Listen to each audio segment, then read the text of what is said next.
Voilà, chers amis, comment allez-vous aujourd'hui? Comment vous sentez-vous? Le moral? Le cœur? Pour ma part, je dirais pas trop mal.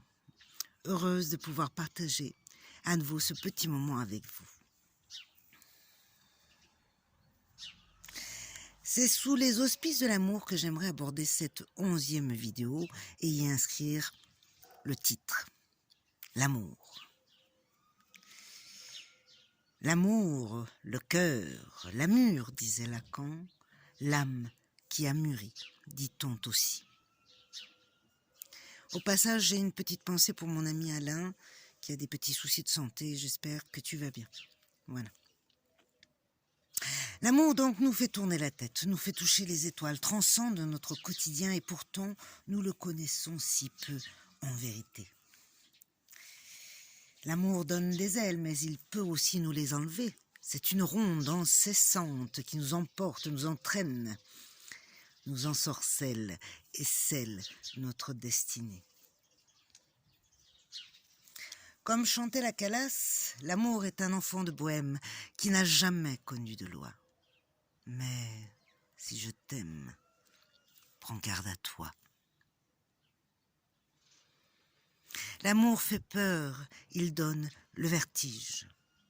Mais rien de mieux qu'un petit travail d'introspection pour canaliser tout ça. Allez, mettons-nous dans une position confortable. Au mieux, si vous pouvez, profiter du soleil, bien sûr, et faites vos 3 respirations.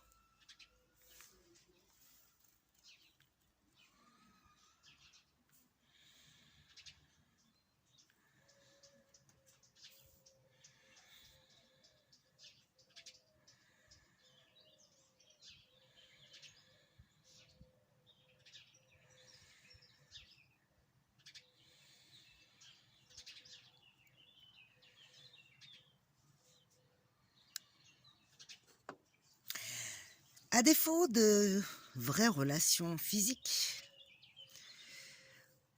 nous allons rester, non pas dans le virtuel, mais dans notre imaginaire qui peut nous donner des ailes. Et oui, il peut même nous faire toucher du doigt les étoiles. Alors, allons-y, essayons. Posez tranquillement, imaginez une plante qui sort de terre et qui se met à pousser. Pousser, pousser, pousser, un peu comme le haricot magique, jusqu'à ce que vous puissiez dépasser les nuages et contempler les étoiles. De là, déposez-y l'image de toutes les personnes qui vous tiennent à cœur, un peu comme un feu d'artifice. Puis, redescendez. Attention, pas plus d'1 minute. Alors, prêt au décollage, c'est parti. Coupez la vidéo, on se retrouve tout de suite. Amusant comme exercice, n'est-ce pas? Il nous fait prendre de la hauteur. Et surtout, prendre conscience de la grandeur de notre constellation affective. Mais passons à la carte du jour. Une roue.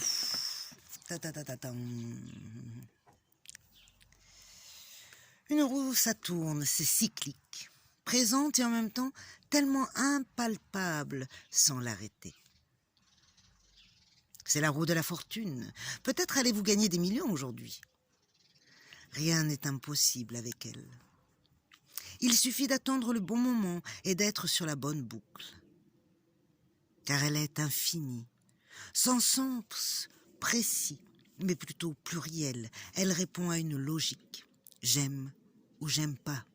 Je peux ou je peux pas. Je crois et je ne crois pas.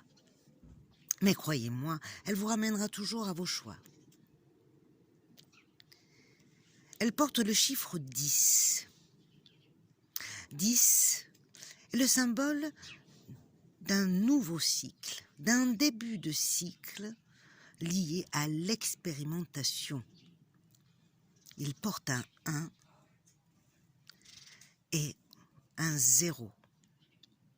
Le 1 représente le nouveau, le 0, tout ce qui est acquis en gestation, nos fondements. Un événement inattendu, une naissance, offre la possibilité de rompre avec les schémas qui se répètent dans sa vie et lui permet d'acquérir la conviction que ce n'est pas son ego qui régit son destin, mais le soi.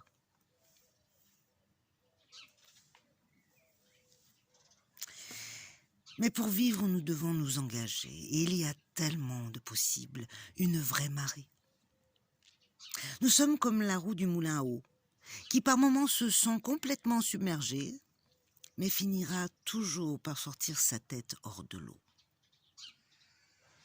Elle exprime l'énigme des destinées et indique que vous êtes en mesure de décider de votre sort en acceptant le cycle de sa maturation et la mesure du vôtre. La roue nous renvoie aussi au cycle des saisons et à plus petite échelle, celle de nos émotions. Sans amour, on a tendance à tourner en roue libre, dit-on. À moins que ce soit l'inverse. Il peut nous faire tourner en bourrique, tourner la tête. Mais il met de l'eau à notre moulin. L'amour est soumis aussi à des cycles, à des phases comme les saisons que l'on souhaite toujours voir renaître au printemps. Et pour certaines, non. Deux personnages tournent la roue et créent le mouvement au rythme de nos sentiments. C'est le dialogue intérieur de notre esprit et de notre cœur qui peuvent tourner en communion ou lutter à contre-courant.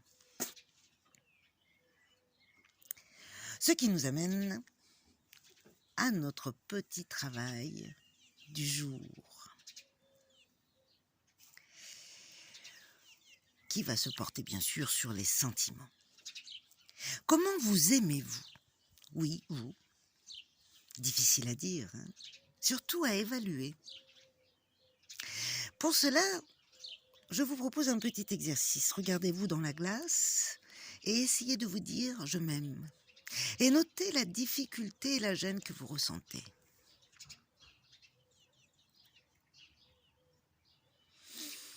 Inscrivez-le sur votre cahier. Puis, posez-vous la question, comment vous aimez les autres? Je suis sûre que vous allez trouver beaucoup plus d'argumentation. Beaucoup, énormément, à la folie, à vie.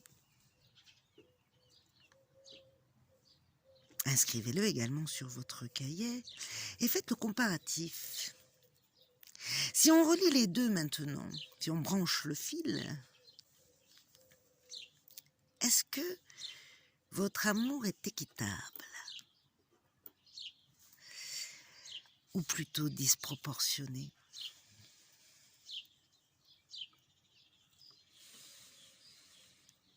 Est-ce que je m'aime tout autant que l'autre?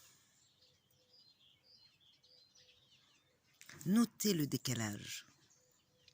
Si vous aimez les autres plus que vous-même, que vous renvoie cet effet miroir? N'oubliez pas le manque. Donc là, ça vous renvoie à un manque d'amour qui est en vous et qui est énorme.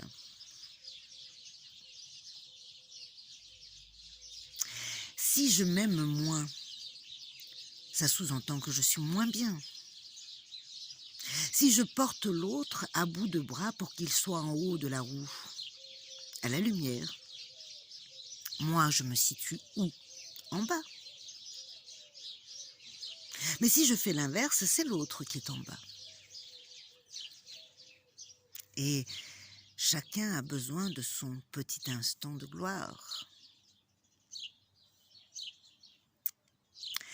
Comment pouvez-vous rééquilibrer tout ça? Comment faites-vous tourner la roue? L'équilibre.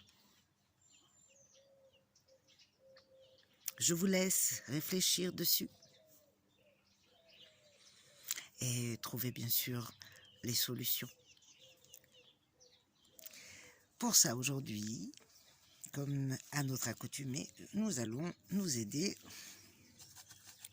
du petit sachet du jour que je touille. Ah ah, très bien. Nous avons aujourd'hui le noir 25L. Alors c'est intéressant parce qu'hier nous avons eu le blanc. Je prends le livre et je vais lire l'éclairage de cette carte. Lorsqu'il fait nuit, je peux m'attendre à tout.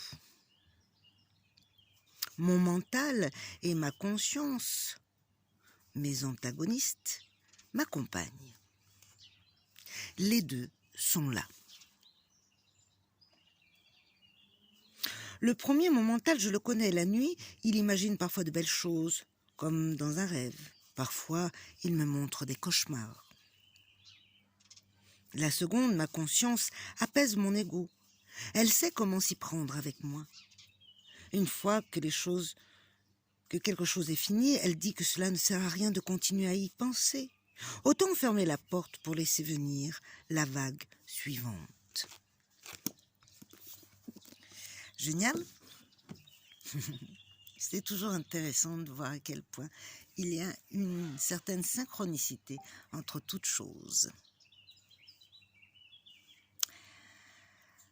Passons maintenant à notre défi du jour, qui sera forcément en résonance avec tout ce thème et ce sujet. Le thème d'aujourd'hui sera d'être gentil. Dire le plus possible de mots gentils. Alors, même si vous êtes tout seul, parce que, en fait, c'est à vous.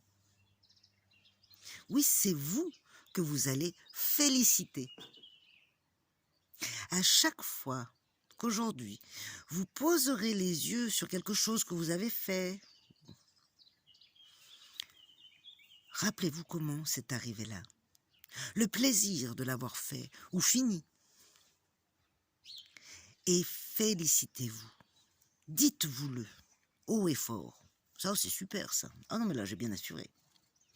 Et voyez ce qu'il en découlera après. On s'accompagne de la petite anecdote du jour. Il y a celui qui voit un bout de métal et celui qui voit la clé. Je vous remercie de votre écoute. Je vous envoie beaucoup d'amour. Prenez soin de vous et à demain.